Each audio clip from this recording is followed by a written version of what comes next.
Hello, everyone, and welcome to the Week 10 NFL Player Prop Show.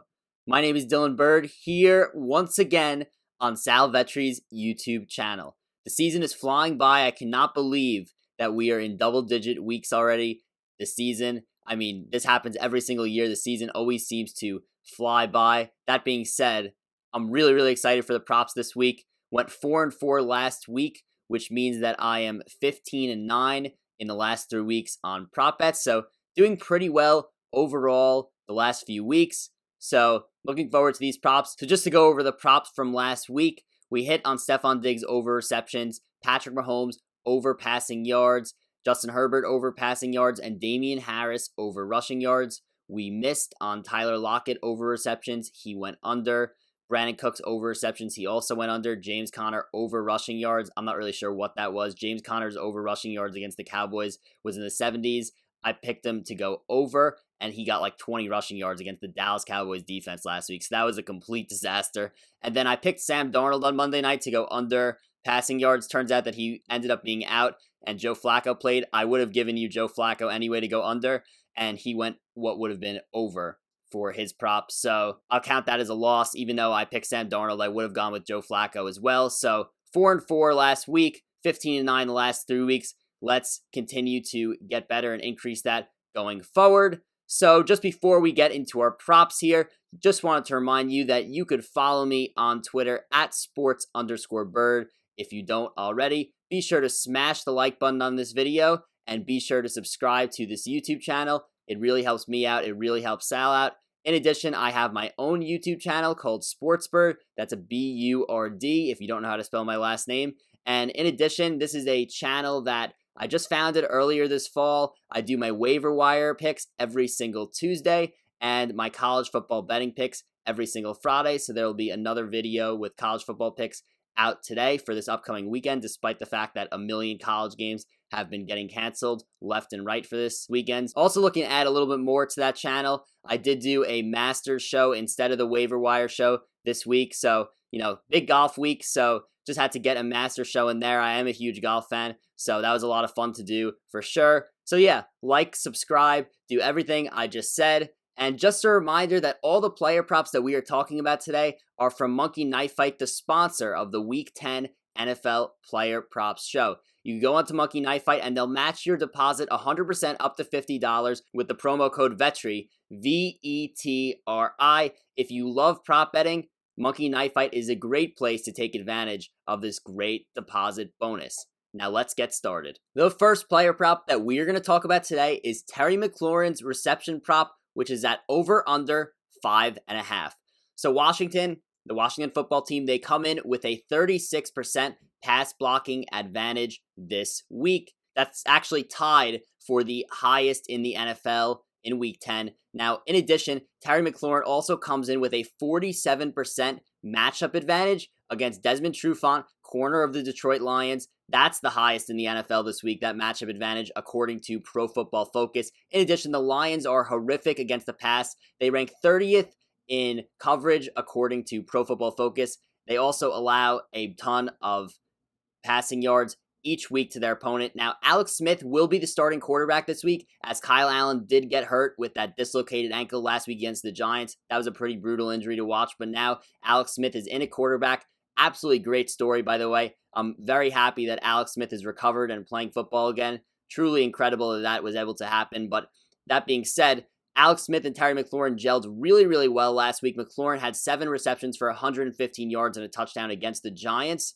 And McLaurin's actually had 7 receptions in each of the last 3 games, so he obviously would have hit this 5.5 over each time.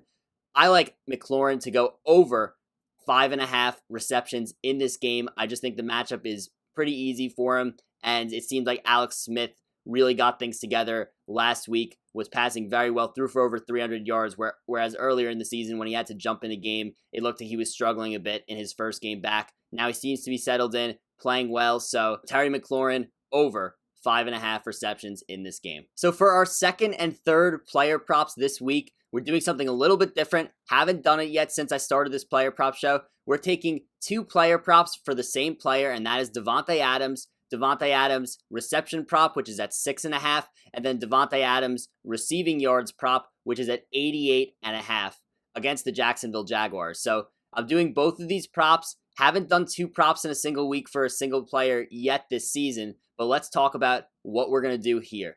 So Davante Adams comes in with a 19% matchup advantage according to Pro Football Focus against corner Sidney Jones. Adams has just been absolutely ridiculous these last few weeks. He's playing like he's the best receiver in the NFL, and honestly, I would probably consider him for sure right up there, maybe top 2, but I think that he is the best wide receiver in the NFL right now. The last 3 weeks, he had 13 catches for 196 yards and 2 touchdowns against the Houston Texans. That was 3 weeks ago at this point. Then the week after that, 7 for 53 receiving and 3 touchdowns against Minnesota, and then 10 for 173 and a touchdown against the 49ers last Thursday night. He's been on a tear like we've seen no other receiver do this year, and honestly, we've seen no receiver do this in quite some time. The Packers also come into this game with a 25% pass blocking advantage this week, and just for some other stats here, Jacksonville ranks 28th in opponent passing yards per game at 280 flat.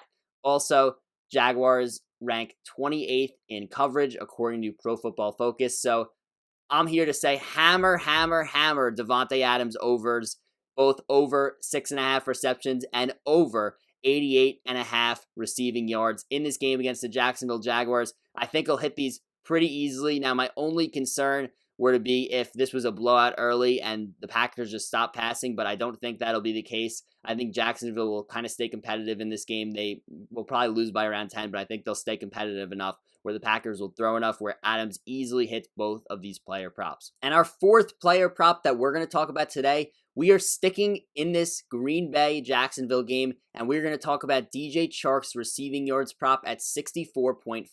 DJ Chark in this game is going to match up with Packers corner Jair Alexander, who has presented major problems for any receiver that he has faced this year. He's pretty much shut everyone down. And Chark, according to Pro Football Focus, has a minus 40% matchup advantage against Jair Alexander. That's something that you don't see every day. Minus 40% for a receiver that's ranked pretty well, pretty highly by Pro Football Focus. And it doesn't matter because he's facing Jair Alexander. He's at that much of a disadvantage. Now, Green Bay is very solid against the pass. They're in the top half of the league. They rank 15th in coverage according to Pro Football Focus, and they're also 13th in opposing passing yards per game at 234.4. Now, last week, quarterback Jake Luton, who was the backup to Gardner Minshew in Jacksonville, he started last week because of a Minshew injury, and he will start again this week due to that same Minshew injury. And Luton played well. He threw for over 300 passing yards, but it was against the Houston Texans. The defense for the Houston Texans is absolutely horrible, especially the pass defense. And this is a whole nother level, going into Lambeau Field for Jake Luton. I think Luton struggles a lot more this week, and Jacksonville also has a minus 22% pass blocking advantage in this game. He will struggle, and DJ Chark, it's not like he's been that great this year. He's had his games, but he's only hit this over 64.5 number 3 out of his 7 games. He's hit the under 4 out of 7 of them. I think that DJ Chark, due to the tough matchup of Jair Alexander and due to Jake Luton at quarterback, I think he hits his under 64.5 receiving yards in this game. The fifth player prop that we are going to talk about today is Justin Herbert's passing yards prop, which is at 275.5 against the Miami Dolphins. So first off, Justin Herbert is a guy that I have spoken about a ton. He's been electric to watch. He's extremely good. Like, this quarterback class is going to be great between Herbert and Burrow and Tua. These guys could really, really play, and Herbert has been a joy to watch every week. He's actually gone over 275.5 passing yards in every single game that he's played this year in all 7, except for 1. And that he had 264 passing yards. So he was close to doing it that one time that he didn't. And it's honestly disrespect that his passing yards prop continues to be around this 275 range every single week. I have bet on it multiple times this year, and it's hit. And look, if they're not going to move his passing yards prop up due to past results, I'm just going to take advantage of that. He had 326 passing yards last week, and it was the 4th time that he's gone over 300 passing yards this year in his 7 games played. Now, Miami's defense is pretty good, but if there's one weak spot in their defense, the passing defense isn't great in terms of just the yardage they allowed. Miami allows 252.5 passing yards per game and ranks 24th in coverage according to Pro Football Focus. So as a result, I think that Herbert will be able to continue what he's been able to do against every other defense in the league pretty much, and he will go over 275.5 passing yards in this game. Our sixth player prop that we are going to talk about today is Cooper Kupp's receiving yards prop, which is at 71.5. So let's just start off here by saying that Seattle has the worst passing defense I think I've ever seen in this league. And I mean, look, the Cowboys have been pretty bad against the pass this year. What Seattle is doing does not come remotely close to anything I have seen in recent memory. And that's not even an exaggeration. They're last in the league in opponent passing yards per game, and it's not remotely close. They're allowing 362.1 passing yards per game. Just think about that. This is not a fluke anymore. I mean, we're already 9 weeks into the season, and this is still the average amount of passing yards they give up per game. They allowed Josh Allen to absolutely carve him up last week. Allen threw for around 415 yards against them. It's the worst passing defense in the NFL. I ultimately think that that's what's going to hold Seattle back from possibly winning a Super Bowl this year, even though Russell Wilson is having an MVP season. So also, one thing to mention here in this matchup between Cooper Kupp and the Seattle Seahawks, Cooper Kupp comes in with the second highest matchup advantage of all wide receivers according to Pro Football Focus this week. He matches up against DJ Reed Jr. of the Seattle Seahawks and has a 38% matchup advantage. In the Rams' last game against the Miami Dolphins, Cooper Kupp had an astounding 21 targets, which is absurd. 11 receptions for 110 yards. I think he continues his target spree. I think he goes absolutely off this week against Seattle's awful passing defense, and I think he goes over 71.5 receiving yards in this game. Our seventh player prop that we're going to talk about today is Brandon Aiyuk's receptions prop, which is at 3.5. So in Brandon Aiyuk's last two games, now just remember, he missed last game against the Packers because he was on the COVID list, so that became the Richie James game real quick. Richie James going absolutely off. Credit to him. That was awesome. But Brandon Aiyuk, last two games, so that was the 2 weeks before last game, he has combined for 14 receptions on 17 targets. So he's seeing a bunch of targets and he's seeing a bunch of receptions. And yes, I know Deebo Samuel was not there for about a game and a half of that, but I still think that Aiyuk is emerging as a top target for this offense. I mean, he fits perfectly to that offense that Kyle Shanahan loves to run. And I think that the 49ers, they are playing the Saints. I think they're going to be trailing for a large portion of this game. And I think that they're going to have to throw a lot. Now, Deebo Samuel is questionable in this game, so we'll have to see whether Aiyuk is going to get more targets because Samuel's out, or, Samuel is going to play and Aiyuk will get less. Regardless, I think this is a pretty low line for his receptions prop, especially with the recent production. So whether Deebo Samuel plays or not, it will not change my mind on this pick that I'm going to make here. Now, Aiyuk matches up with Marshawn Lattimore, which I know Lattimore is a big name, but he hasn't been great this year. And Pro Football Focus, they do hold Aiyuk in high regard, and Aiyuk actually has a 14% matchup advantage against Marshawn Lattimore. I ultimately just think that 3.5 is way too low of a number for Aiyuk the way he's been playing, and I think that he goes over 3.5 receptions in this game against the New Orleans Saints. The last player prop that we're going to talk about today, we head to Monday Night Football, where we look at Kirk Cousins' passing yards line, which is at 235.5 against the Chicago Bears. Interesting game there. We have NFC North matchup, Vikings-Bears on Monday night. And first, let's just talk about the Bears defense. They're extremely good, and the Bears are extremely good as well against the pass. They rank 7th in opponent passing yards allowed per game at 218.2. In addition, the Bears defense ranks 6th in pass rush, so expect Kirk Cousins to be under pressure all night, especially with the minus 53% pass blocking advantage that the Vikings face against the Bears this week. The offensive line is going to be in major trouble against that front seven, and that pass blocking advantage, minus 53%, that's pretty awful. Now, Kirk Cousins doesn't throw a lot at all. He throws, in terms of attempts per game, he throws one of the least out of any quarterback in the NFL. He's only averaging 26.1 attempts per game, and his total of 209 passing attempts on the season ranks 26th in the NFL. So the Vikings, they don't really feel comfortable with Kirk Cousins throwing the ball. I mean, why would they, the way he's been playing this year? But yeah, Kirk Cousins doesn't throw the ball that much in general. He's also only averaging 231.9 passing yards on the year.